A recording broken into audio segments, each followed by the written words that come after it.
about that. We individuals can make a difference. We don't have to wait for everybody else to do anything for us.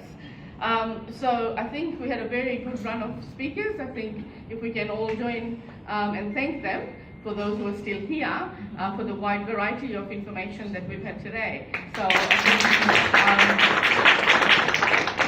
we will ask you to come out individually so we can give you an appreciation. Flowers are our favorite thing. So I'll start with Sarah. Sarah, would you like to come down? Usha, you want to come down? So thank you, Sarah, for your time. And I think that was a very good beginning in terms of how do we start with our careers and, we're going to school and universities, because at the end of the day, our future is our youth, right? So we've got to invest in them to begin with. So thank you very much, Sarah, for that input. I feel like sending all my staff to you now. To teach them what employers are looking for. So that's wonderful. Thanks, Sarah. Jatinder Kaur, I did not even know your organization exists. So you're going to be my right-hand person to refer matters to you. So I'm a lawyer by profession, and I live through this day in, day out with the domestic violence and the inquiries. And in my line of work, generally I'm getting that phone call from a third party.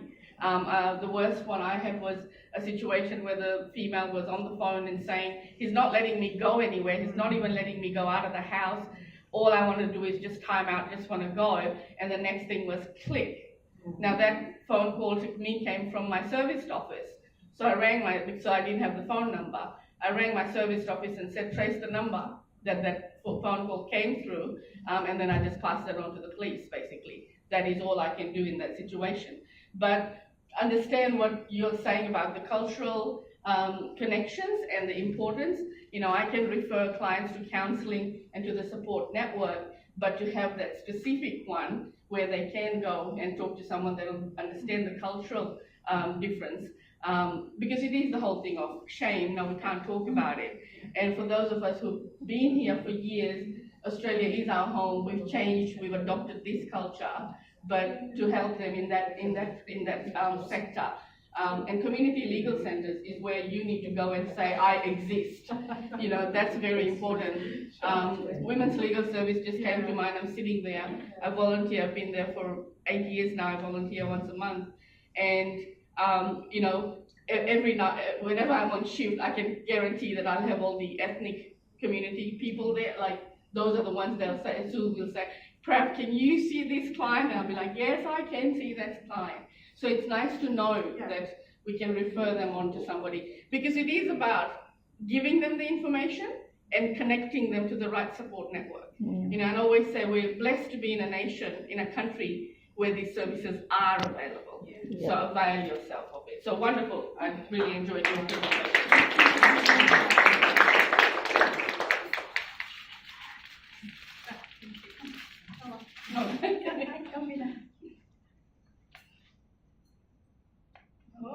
Two cameras happening there. That's my role. Thank you. And Claudia, I must say I didn't even know about your organization, so just me being here today has been wonderful. So thank you very much. I'm sitting there going, okay, I know how to connect these people to these people. I'm just thinking about my own network of how I can connect people. So yeah, thanks.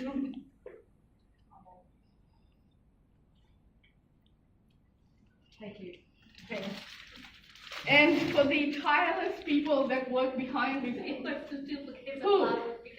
because they left. Yeah. Well, those who snooze lose, right? So they went. No, but it was really important with the police liaison officers, the work that they do, and sorry, yeah.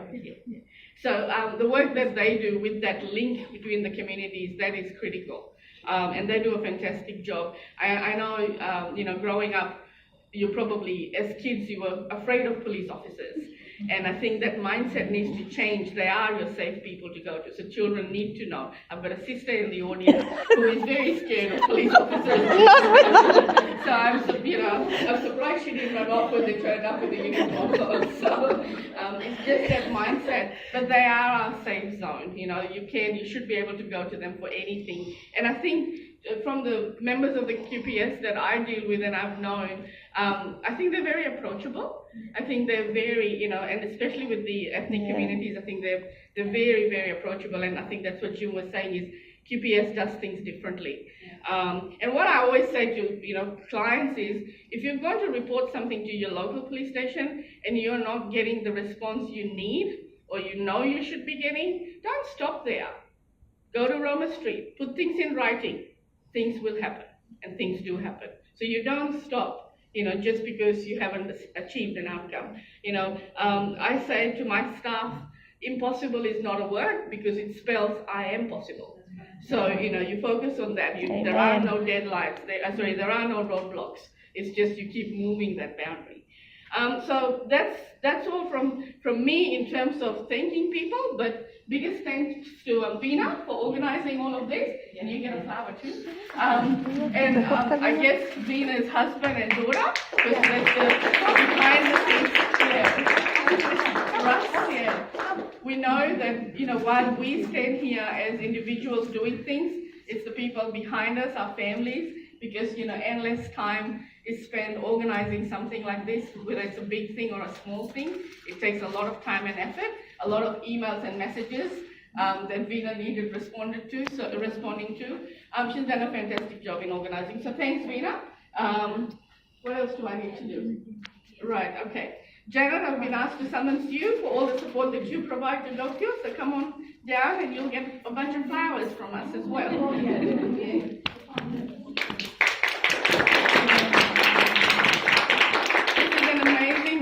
I think we can learn a lot from what she does tirelessly, and it may seem effortlessly, but because she does it in such a genuine way to support the community.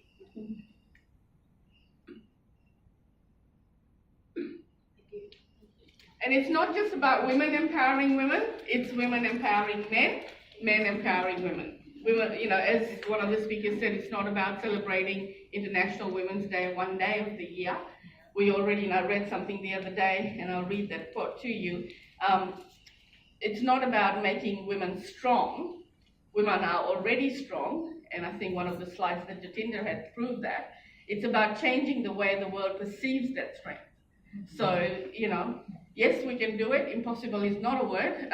In my dictionary, it isn't, because I am possible. And if you look at the achievements that migrant women have made, it's no different to the opportunities. Yes, we are in the land of opportunities. And to me, you have the same opportunities. What you do with it, that counts. Stepping into this uni today was memory lane for me. I've spent 5 years of my life in this university 20 years ago. So I haven't come back to the campus for 20 years. And we were the first bunch of the double degree, Griffith Law and double degree program. So so to know that you connect with the alumni. I go to the Meet the Profession evening. So to me, it's giving back. What did this university, this country give to me? Now we do that to mentor our young people and our young lawyers. So we enjoy that. Now to moving with GoPio's upcoming calendar. So get your phones out, your diaries out, and lock in the following dates. I'm going to do this part. So we've got a 10th anniversary celebration for GoPio Queensland chapter coming on the 28th of April. It's at Michael's Function Centre in, what suburb is it? 8 Mile Plains. It's a fantastic venue, so you come and it's effectively another networking event, but it's a fundraiser for us. Single tickets are $75, but if you book a table of 10, it's $600. Then we've got the 14th of May Gilmit Memorial, yep. 14th of May, I think that's on a weeknight. Yes. So more of these details can come through to you if you give us your email addresses and wish to be informed about these upcoming events. We also started running our Business Council breakfast seminars. Again, information sessions, networking opportunities, and it's not just limited to people of Indian origin. The idea is to educate other communities about your community, and that's how multiculturalism works best. Then our major event is on the 18th of August, which is the India Day Fair, once a year event. We work tirelessly to get to that event. The community works very hard to get to that event. That's in Roma Street Parklands. It's a Saturday, it's a family affair.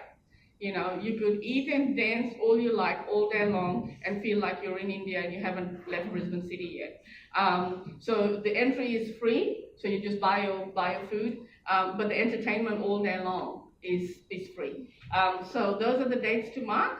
Like I said, we have, I guess, taken your email addresses, and we can keep you informed of the upcoming events. Now I'm between you and the food, so please feel free to help yourself with the food. Sorry, yes, there's a question. Just a couple of logistics. I found this one USB on my laptop. That's the wireless remote for the. Oh, it's okay. So I thought